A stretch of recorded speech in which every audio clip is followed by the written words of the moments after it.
창세기 45장 1절부터 10절까지의 말씀 우리 다 같이 한 목소리로 봉독하겠습니다. 다 같이요. 요셉이 시종하는 자들 앞에서 그 정을 억제하지 못하여 소리질러 모든 사람을 자기에게서 물러가라 하고 그 형제에게 자기를 알리니 때에 그와 함께한 자가 없었더라. 요셉이 방성되곡하니 애굽 사람에게 들리며 바로의 궁중에 들리더라. 요셉이 그 형들에게 이르되 나는 요셉이라. 내 아버지께서 아직 살아 계시니이까. 형들이 그 앞에서 놀라서 능히 대답하지 못하는지라. 요셉이 형들에게 이르되 내게로 가까이 오소서. 그들이 가까이 가니 가로되 나는 당신들의 아우 요셉이니 당신들이 애굽의 판자라. 당신들이 나를 이곳에 팔았으므로 근심하지 마소서. 한탄하지 마소서. 하나님이 생명을 구원하시려고 나를 당신들 앞서 보내셨나이다. 이 땅에 2년 동안 흉년이 들었으나 아직 5년은 기경도 못하고 추수도 못할지라. 하나님이 큰 구원으로 당신들의 생명을 보존하고 당신들의 후손을 세상에 두시려고 나를 당신들 앞서 보내셨나니 그런즉 나를 이리로 보낸 자는 당신들이 아니요 하나님이시라.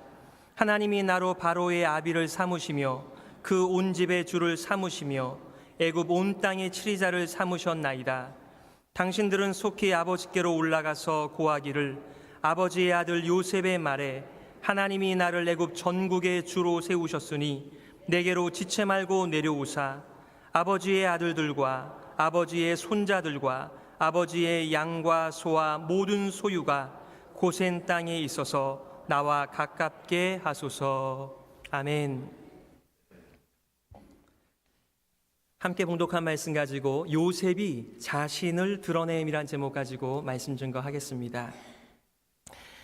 이미 여러분들께서 창세기 37장부터 50장까지를 이미 읽으신 분들이 많이 계실 테고 또 본문의 말씀들이 여러분들에게 많이 익숙하실 텐데 요셉이 자신을 드러냄이라고 하는 말 속에는 표면적인 의미가 있기도 하고 또 속 깊은 내용이 함께 담겨 있기도 한 제목이라고 생각해요.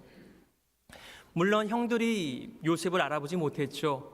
그러니까 내가 요셉입니다라고 자신의 신분과 자신의 정체를 밝히는 모습과 동시에 하나님의 인도를 받은 신앙적인 속사람 요셉을 드러내는 모습을 우리가 보게 됩니다. 여러분, 우리 성도들의 삶에 꽃과 열매가 있다면 그게 뭐겠어요? 다른 사람들 앞에서 하나님을 노래하는 것입니다. 하나님을 증거하는 것입니다. 다른 말로 하면 간증하는 것이죠. 내가 하나님의 인도함과 하나님의 뜻을 모른 채 살아갈 때는 이렇게밖에는 살아갈 수 없었던 존재였는데 하나님의 뜻이 나를 이렇게 인도해 주셔서 내가 이렇게 숨쉬며 하나님을 노래하는 자로 하나님을 예배하는 자로 살아간다라고 하는 크고 작은 우리의 현장 속의 신앙 고백이 우리 믿는 모든 사람들의 삶의 열매고 꽃이라고 믿습니다. 그런 면에서 오늘 요셉도 자기를 드러낼 뿐만 아니라 진짜 자신의 모습, 누가 나의 인생을 인도하고 계시는가, 누가 나를 돌보아 주시는가, 내가 누구에게 나의 인생을 걸고 살아가는가, 이 신앙 고백을 오늘 본문에서 잘 표현하고 있다고 생각해요. 여러분, 요셉의 인생을 여러분 좀 진지하게 생각해 보신 적이 있으세요? 아마 후딱 읽어도 여러분의 마음 가운데 어쩌다가 요셉이 이렇게 힘들고 애매한 고난들을 받았을까? 동시에 그렇게 안팎의 어려움을 당했음에도 불구하고 그렇게 자신을 믿음의 선로 위에 세우면서 하나님의 계시와 꿈을 붙들고 살아갈 수 있었을까? 여러분, 지금 교회 다니신 지 얼마나 되셨습니까? 여러분 한번 생각해 보세요. 요셉은 17살에 아버지의 그늘로부터 강제로 찢어진 인생을 살아갔습니다. 이방인의 땅에서 거기는요, 교회도 없었어요. 율법도 없었어요. 아무것도 없었어요. 물론 율법이야 시내산에서 이후에 모세가 받았겠습니다마는 아무런 돌보심의 보호장치가 없는 곳에서 어떻게 이 작은 요셉이 그 모진 시련들을 이겨낼 수가 있었을까요? 아무리 생각해도 요셉은 하늘에서 떨어진 사람 같다라고 하는 생각을 하게 되는 것 같습니다. 근데 오늘 본문의 말씀에서 그것을 조금 엿볼 수 있는 요셉의 신앙 고백이 나오죠. 어떻게 요셉은 자신의 인생에 찾아온 이유 없는 연속의 고난을 이겨내며 살 수 있었을까? 형들의 시기와 위협과 종으로 팔리는 일과 억울한 감옥 생활과 사람으로부터 잊혀진 존재로서 침묵 가운데 거했던 그 시절들을 어떻게 이겨낼 수 있었을까? 제가 미국에 오기 전에 2000년도 초에 제가 사역했던 교회에 오셔서 말씀을 증거해 주신 분이 계셔요. 김춘근 교수님이라고 여러분 아시는 자마의 대표이기도 하시죠. 그분의 대표적인 책이 첫 번째 책이 영어로 Why Me?라는 책이었습니다. 이분이 미국에 오셔서요, 학위를 받고 교수가 되어서 교수를 한 지 4년 만에 최우수 교수상을 받을 정도로 소위 말하면 잘 나가는 분이었어요. 그런데 37살에 진단을 받게 되는데 당신의 간이 죽었다. 아주 악성으로서 이제 아마 잘 살아야 1년밖에는 살 수 없다라는 정말 청천벽력 같은 사망 선고를 듣게 되면서 그가 첫 번째 나오는 탄성이 왜 접니까? Why me? 내가 하나님을 믿으면서 믿음으로 살려고 하는데 왜 납니까? 그것이 그가 여러 가지 치료책을 강구하면서 안 되니까 하나님께 올라가서 강구했던 간단한 기도의 내용이었습니다. 왜 접니까? 근데 그의 그 와임이라고 하는 책에서 그는 이렇게 얘기를 합니다.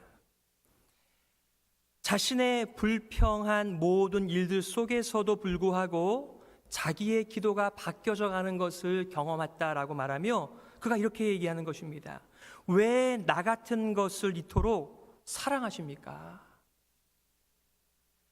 그동안 자신이 잘못하고 자신의 그 응어리, 이런 것들이 가득해서 뭔가 하나님을 섬기면서도 사람들에게 독이 퍼져나왔던 자신의 인생에 대해서 보지 못한 채 살았는데 자기가 죽을 병에 걸린 다음에 왜 나에게 이런 일이 벌어졌느냐라고 하나님께 항의하다가 자신의 진짜 모습을 만나게 되는 거예요. 그러면서 하나님, 왜 나 같은 자를 하나님께서 사랑해 주십니까? 똑같은 why me라고 하는 질문이었습니다만 첫 번째 why me는 왜 나에게 잘못하시는 것입니까? 하나님 이러시면 안 되죠. 이런 고백이잖아요. 근데 나중에는 왜 나같이 이렇게 죄 덩어리며 한 덩어리며 응어리가 져서 살아가는 인생을 하나님께서 여전히 귀 기울여 주시며 저를 사랑하십니까? Why me? 저는 오늘 본문의 말씀을 보면서 대개 많은 사람들은 자신의 인생을 어렵게 만들고 힘들게 만들고 억울하게 만들고 누명을 쓰고 살게 한 어떤 사람, 어떤 사건, 어떤 일 때문에 온전한 믿음의 삶을 살아가지 못하는 것은 아닐까 이런 생각들을 하게 된다는 거예요. 여러분들은 어떻습니까? 여러분들께서 오늘도 거울을 보셨겠죠? 여러분의 외모 말고 가끔은 여러분의 중심, 여러분의 속사람, 여러분의 영혼을 한번 돌아보실 것입니다. 그러면서 어떤 분은 참 흐뭇해 하실 거예요. 내가 참 하나님의 은혜 받고 사람같이 산다. 이런 생각도 있으시겠지만 또 한편으로는 내 자신이 내 자신을 정직하게 볼 때에 좀 부족해 보이는 것입니다. 아니, 많이 부족해 보이는 것입니다. 많이 내 인생이 찌그러졌다라고 하는 생각을 가지면서 이거는 내 본래 모습이 아니다. 누군가의 어떤 말, 누군가의 어떤 행동, 누군가의 그런 그 억울하게 나에게 짐을 지었던 일과 사건들이 나를 이렇게 만들었다라고 하는 그런 넋두리와 응어리들이 우리 가운데 있지 않습니까? 저에게는 그런 것들이 많이 있는 것 같아요. 그렇기 때문에 하나님의 영원한 생명과 하나님의 그 은혜로 말미암아 하나님의 말씀의 선로 위를 달려가면서 풍성한 삶을 살기보다는 그냥 방어전하는 정도로 살아가는 거죠. 주일이면은 교회 나오고, 집회가 있으면은 집회 참석하고, 헌금을 하라면 헌금을 하고, 봉사를 하라면 봉사를 하지만은 뭔가 우리의 마음 가운데에 날마다 부어주시는 그 하나님의 은혜가 제대로 작동하지 못하는 우리의 현실을 만나기도 한다는 것입니다. 오늘 여러분들과 간단하게 세 가지를 나누려고 하는데, 사실은 한 가지의 메시지입니다. 첫 번째는 1절부터 4절까지 요셉이 형들에게 자신을 드러내고 있는 모습입니다. 제가 요셉입니다. 제가 요셉입니다. 가까이 와서 보세요. 이런 내용이죠. 두 번째는 5절부터 8절까지 하나님의 주권적인 섭리를 고백하는 요셉의 모습을 봅니다. 거듭해서 세 번씩 하나님이 나를 보내셨습니다. 하나님이 나를 보내셨습니다. 내가 여기 있는 이유는 당신들이 보낸 것이 아니고요, 하나님이 보내셨습니다 라고 하는 하나님의 강력한 섭리, 주권, 다스림, 하나님의 뜻에 대한 이 요셉의 고백이 나와 있어요. 세 번째는 요셉의 가족을 초청하면서 속히 내려오셔서 제가 아버지를 뵙고 싶습니다. 그리고 당신들의 자녀들까지 제가 다 돌볼 테니까 어서 내려오시기를 바랍니다. 이것이 오늘 저와 여러분들이 함께 봉독한 내용들이죠.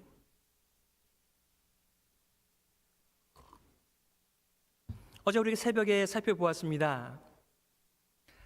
정말 유다의 인생은 굴곡이 많았던 인생이에요. 그리고 유다라고 하는 사람에 대하여 퀘션 마크를 붙일 만한 것들이 참 많습니다. 정말 느닷없이 요셉을 팔아 해치운 다음에 그가 아버지 집을 떠나 형제를 떠나 가나안 여인을 아내로 삼아서 엘과 오난과 셀라를 얻지만 하나님의 심판을 받아 그의 아들들을 잃어버려요. 그리고 자기의 아내도 죽습니다. 그리고 이상하게 이게 꼬여져서 자기의 며느리와 사이에서 아들을 얻게 되는, 정말 세상에서 어떤 리더십도 발휘할 수 없는 이러한 유다가 이제는 르우벤 대신에 이 야곱의 집안의 실제적인 장자의 역할을 하는 것을 우리가 보게 되죠. 그런데 말이죠, 그분이 이렇게 말합니다. 베냐민과 아버지 야곱은 한 몸입니다. 그러니 베냐민을 보내지 않으면 우리 아버지가 죽습니다. 이렇게 말하면서 제발 저를 잡아두시고 이 베냐민을 놓아 주시기를 바랍니다. 그 얘기를 듣고 오늘 본문의 말씀에서 요셉이 반응하는 것이 오늘 본문의 말씀이죠. 형들이 달라집니다. 요셉은 형들의 마음이 자기를 팔아 해치우던 20년 전과는 판이하게 달라졌다라고 하는 것을 알게 되었습니다. 자기 동생 베냐민과 아버지 야곱을 염려하면서 자기의 목숨을 걸고 자기가 종이 되겠다라고 말을 하는 형들의 모습 앞에서 그의 마음도 녹아지는 것을 봅니다. 예전 20년 전에 요셉을 대할 때에는 시기하고 질투하고 미워하고 살인하겠다라고 위협하면서 결국 팔아 넘겼습니다. 아버지의 손에 있던 요셉을 끌어내어서 아버지의 심장에다가 못을 박았던 형들이었어요.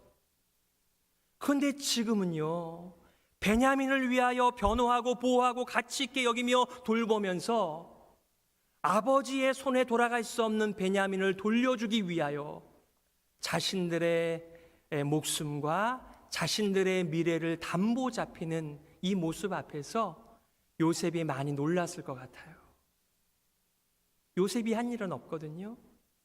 그런데 하나님께서 그렇게 하셨다라고 하는 이 놀라운 변화 앞에서 요셉도 굉장히 많이 놀라지 않았을까, 그런 생각을 해보게 됩니다.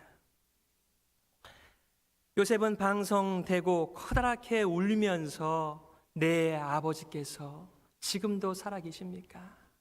그의 야곱의 사랑을 독차지하면서 특별한 옷을 입으면서 장자의 리더십을 발휘하면서 그렇게 살았던 요셉, 그 아버지와 작별도 하지 못한 채 20여 년을 그렇게 떠돌이 생활을 하였던 그 요셉의 마음 가운데 아버지는 특별한 그늘이고 특별한 본이었죠. 그래서 질문하는 것입니다. 아버지가 괜찮습니까? 살아계십니까? 건강하십니까? 그분을 뵐 수 있겠습니까? 그러면서 지금 겁에 잔뜩 질려 있을 형들에게 위로하고 권면하는 것이 나옵니다. 5절 말씀이죠. 당신들이 나를 이곳에 팔았으므로 근심하지 마소서, 한탄하지 마소서. 하나님이 생명을 구원하시려고 나를 당신들 앞서 보내셨나이다. 요셉은요, 그 한이, 응어리가 얼마나 잔뜩 있을 그 마음 가운데 그것은 하나도 없고 하나님의 주신 꿈과 하나님의 주신 계시와 하나님의 자기를 향하신 뜻만 가득한 것을 우리가 보게 돼요. 여러분, 우리가 성경 공부하기도 하고 성경을 암송하기도 합니다. 그러면서 적용하기도 합니다. 하나님, 제가 이 말씀대로 오늘도 살고 승리하게 해주세요라고 말하지만 우리가 그렇게 결심한 것과는 상관없이 우리에게 여러 가지 바람이 불 때 나도 모른 채 말씀을 놓아버린 채 살아가는 나의 모습을 발견하게 돼요. 그런데 어떻게 이 작은 아이에게 주신 하나님의 꿈, 하나님의 계시가 이때까지 그 모진 풍파 속에서도 살아있는지, 그리고 그 형들을 향하여서 그 복수라든가 또 그들에게 다 갚아주고 싶어하는 자신의 어떤 한 덩어리를 쏟아내기보다는 그들을 위로하면서 권면하면서 안심하라고 하는 이 요셉의 마음에는 도대체 무엇이 있는 걸까요? 형들에게 복수하는 대신에 그들을 안심시키며 위로하고 있는 요셉의 모습을 보면서 그는 계속해서 반복하기를 5절에서도 나를 당신들 앞에 보내신 분은 하나님, 7절에서도 나를 당신들 앞서 보내신 분은 하나님, 8절에서도 나를 이리로 보낸 자는 당신들이 아니요 하나님이시라, 이렇게 말씀합니다. 여러분, 여기 어떻게 오시게 되셨어요? 여러분의 발로 오셨겠죠. 운전해서 오셨겠죠. 그런 질문 말고요, 정말 2006년도에 여러분들께서 여기에 계신 이유가 무엇입니까? 그냥 살다 보니 여기까지 흘러왔다, 이렇게 말씀하실 수는 없으시겠죠. 우리를 창조하시고 우리를 구원하시고 우리 개인뿐만 아니라 온 세상의 구원의 놀라운 복음을 전파하시고 보내어 주시는 하나님께서는 여러분들을 하나님의 구원의 통로로 사용하시기를 원하신다는 것 여러분 알고 계십니까? 저의 질문은 여러분들께서 지금까지 사시면서 몇 명이나 전도했어요? 그리고 교회에 몇 명이나 등록시켰어요? 이 질문을 하는 게 아니에요. 정말 여러분의 인생을 여러분 스스로 해석하면서 내가 지금 이 자리에 여기에 살고 있는 이유는 하나님이 나를 보내셨다, 하나님이 나를 보내셨다라고 하는 그 여러분 자신을 향한, 속사람을 향한 믿음의 분명한 확신이 있는지를 제가 질문하고 있는 것입니다.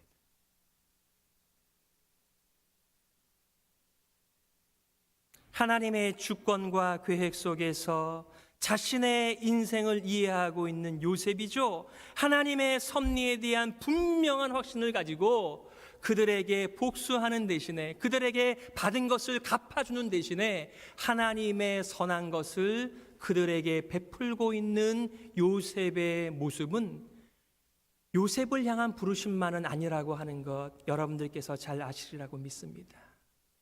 사도 베드로는 뭐라고 말합니까? 너희는 왕 같은 제사장이에요. 하나님의 아름다운 덕을 선전하게 하려고 하나님께서 여러분을 불렀다라고 말씀하고 있는데, 여러분들은 무엇을 위하여 이 인생을 살아가고 계십니까?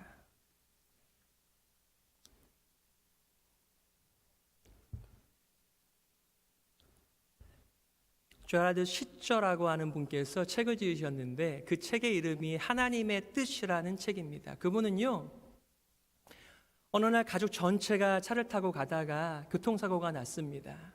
그 음주운전을 한 사람이 사고를 낸 거예요. 그 자리에서 자기 어머님이 돌아가셨어요. 자기의 아내가 세상을 떠났습니다. 자기의 딸도 하나님의 부르심을 입었습니다.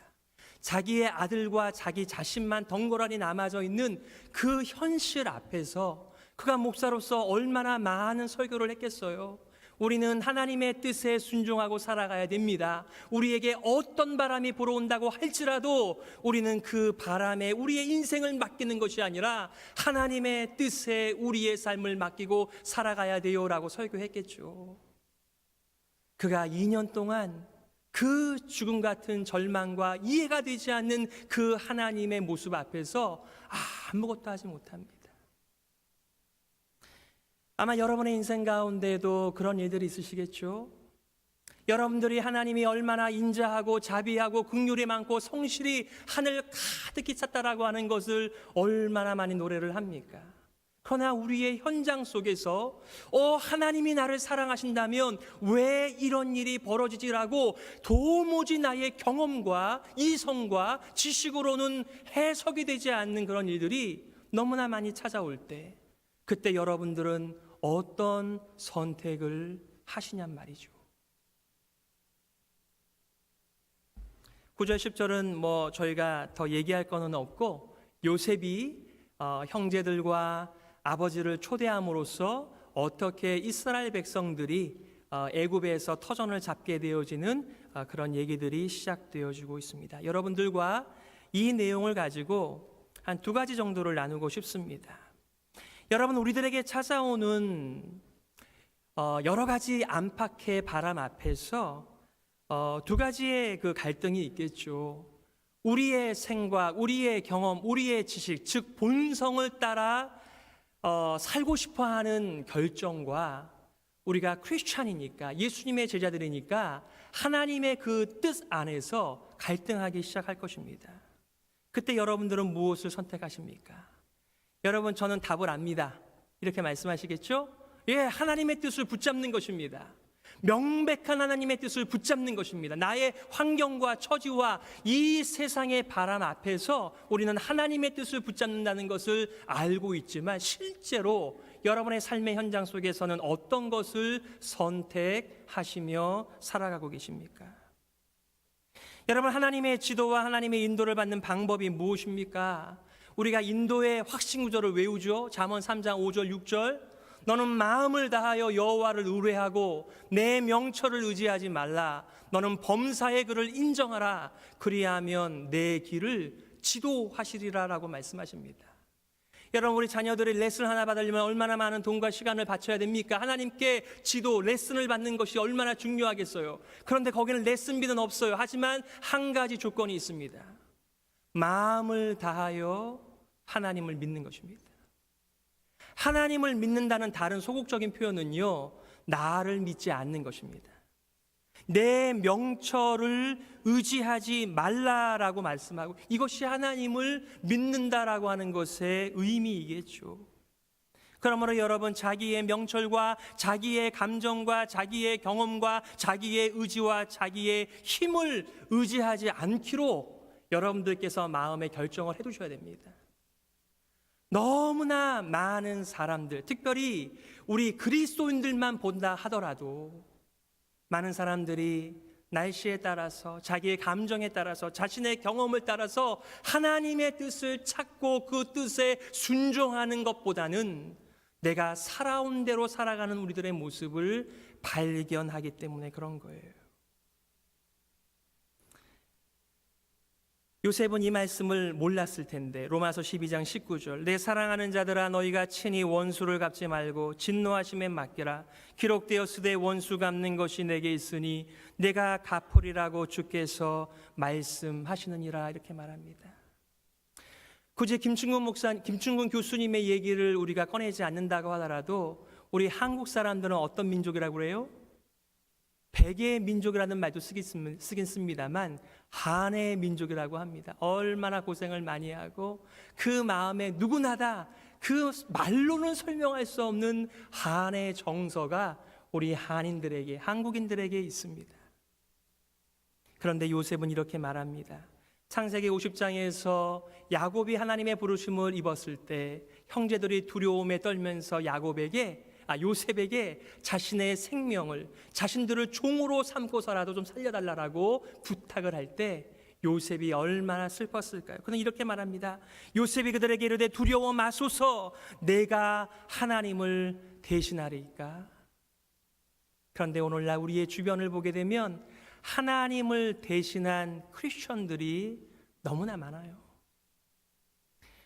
여러분, 하나님의 섭리, 하나님의 주권에 대해서 어느 정도 생각해 보셨습니까? 로드십이에요. 하나님이 우리의 주인이다. 우리가 예수님을 영접한다라고 하는 말의 의미도 그것 아니겠습니까? 누가 우리 인생의 주인인가? 바로 예수 그리스도가 우리의 구세주요, 예수님이 우리의 주님이라고 하는 것을 믿는데, 정말 우리가 그것을 우리의 삶의 실제적인 현장 속에서 적용하고 살아가는가? 여러분의 인생의 주인은 누구십니까?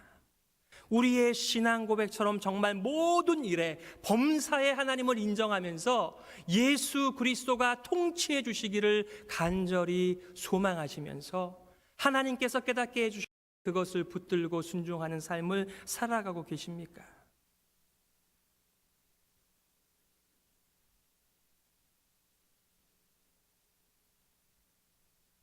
아까 말씀드린 제라드 시저라고 하는 사람은 그 하나님의 뜻이라는 책에서 하나님의 섭리, 하나님의 주권에 대하여 이렇게 말씀하고 있습니다. 하나님의 섭리와 주권에 대해서 사람들이 오해하는 대표적인 두 가지가 있는데, 하나는 이것입니다. 첫 번째는 하나님께서 온 세상을 통치하시기 때문에 모든 것이 다 하나님의 뜻이다라고 이해하는 사람들이 있어요. 그런 경우에는 신앙이 좋은 사람이면 좋은 사람일수록 어떻게 자신의 삶을 이해하느냐 하면은 마치 체스판의 그 말처럼, 또 장기판의 장기알처럼, 또 바둑판의 바둑알처럼 자기를 이해하는 거예요. 내가 무슨 힘이 있나요? 하나님이 그냥 시키면 그 뜻대로 모든 것이 되어지는 것 아닙니까? 그거는 병적인 운명론이에요. 우리 그리스도인들은요, 자신의 운명이 다 정해져 있어서 하나님이 정해놓은 시나리오대로 움직이는 그런 것이 아니고요, 우리에게는 자유의지를 주셨습니다. 또 한편에서는 이렇게 얘기를 합니다. 하나님께서 주권이 있으시지만 사람들에게 있는 자유의지를 통해서 하나님의 뜻은 이루어지지 않고 있다라고 이해하는 것입니다. 여러분, 그렇게 하나님께서 힘이 없으신 분이십니까? 사람들이 발악하고 저항하고 순종하지 않으면 하나님의 뜻은 세상에 이루어지지 않는 거예요? 바로 이 두 가지의 모습이 하나님의 통치, 하나님의 섭리에 대한 잘못된 이해예요. 우리는 역설, 파라독스로서 이것을 이해할 수가 있는데요, 우리의 지혜나 우리의 사랑이나 우리의 정의는 다 한계가 있어요. 하나님의 무궁한 사랑과 하나님의 무궁하고 확실한 공의와는 비교가 안 돼요. 우리 자녀들 키우면서 우리 애들이 늘 잘 쓰는 말 있죠? It's not fair. 걔네들이 볼 때에는 정의롭지 않은 것입니다. 하지만 부모들의 관점에서 보게 되면은 훨씬 더 통전적으로 모든 것을 보니까 우리는 정의를 행하는 것이죠. 마치 부모들에 대한 우리 자녀들의 태도들처럼 마치 하나님을 향하여 우리 성도들이 그런 태도들을 가지고 있는 것입니다. 때로는 하나님의 일이 나의 사랑보다도 더 하지 않은 것 같아요. 훨씬 더 하나님이 사랑이 없는 각박한 분처럼 보여요.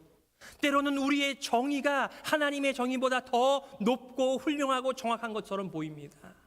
그러나 우리가 아는 것이 무엇입니까? 우리는 절대로 하나님의 무궁한 사랑과 하나님의 정의를 뛰어넘을 수 없는 이 땅에서 살고 있는 사람들이라는 것입니다.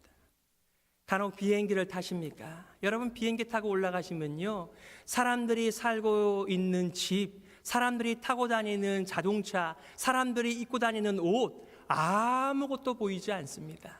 높은 곳에서 보시게 되면은 그런 것들은 하나도 중요한 일들이 아니에요. 우리는 이 세상에 살면서 당장에 보이는 사람들의 외모, 그분들이 누리는 것들 속에서 우리 자신의 정체성을 이해하면서 하나님 불공평합니다. 하나님의 정의는 충분하지 않습니다. 하나님의 사랑도 충분하지 않습니다.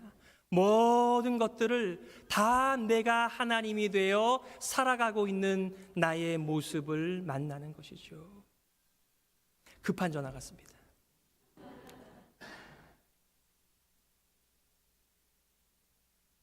그러므로 여러분, 여러분의 명철을, 여러분의 감정을 따르지 마시고요, 그걸 내려놓는 것이 하나님의 뜻에 순종하는 첫 번째 걸음입니다. 두 번째는 특별한 일이 아니라 하더라도 모든 일에 하나님의 다루심을 인정하고 살아가는 것입니다. 여러분 팀 켈러 목사님의 왕의 십자가라고 하는 책을 마가복음 설교이기도 한데 한번 읽어보신 적 있으신지 모르겠어요. 여러분 제목이 이해가 되신가요? 왕의 십자가. 여러분 십자가는 사형틀이에요. 누가 달리는 거죠? 죄인이 달리는 것입니다. 역적이 달리는 것입니다. 다른 사람들에게 손가락질 받는 사람들이 죄가 많은 사람이 달리는 곳이에요. 그런데 왜 그 십자가에 왕이 달리셨죠? 이게 바로 파라독스예요. 역설이에요. 하나님이 정말 공의로우시면 바라바를 십자가에 못 박고 우리들을 십자가에 못 박으셔야 되는데 왜 바라바를 내려오게 하고 우리들을 십자가에 못 박지 않으시고 아무런 죄가 없으신 예수 그리스도를 십자가에 못 박으시며 하나님을 공의로운 분이라고 말씀하실까요?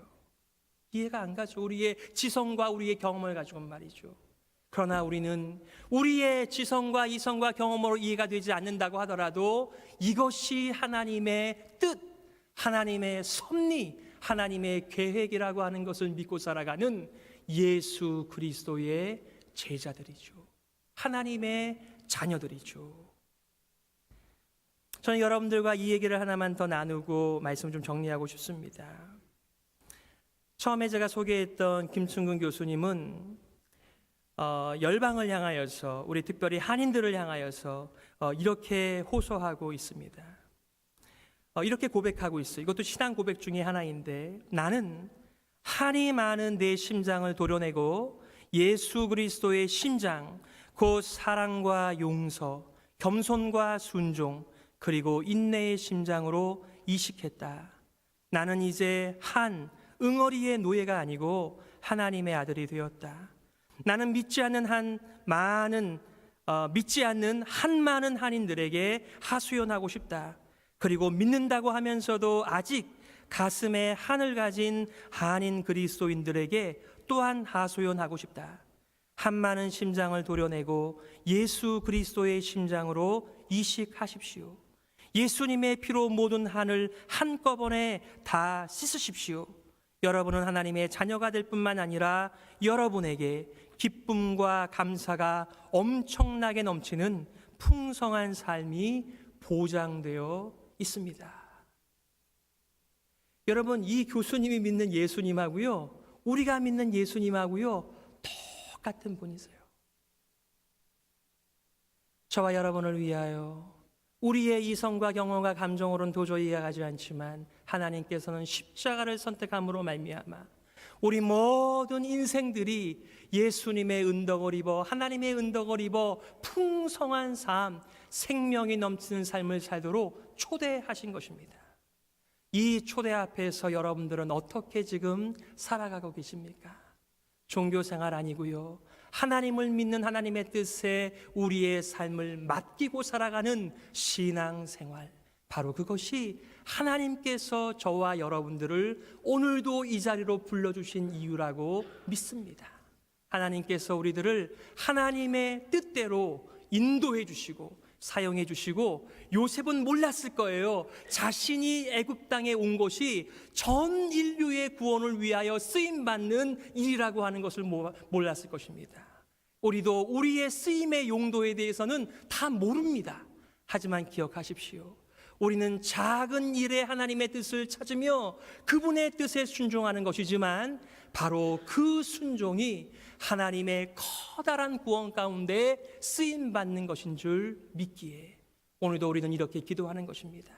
하나님, 저같이 작은 보잘것없는 인생도 하나님의 손에서 사용하시기를 원하시면 얼마든지 사용하시고 나의 심장을 옛사람이 아닌 새사람으로 바꾸어 사용하시기를 바랍니다. 하나님께서 우리 모두에게 은혜 주시기를 간절히 소망합니다. 기도하시겠습니다.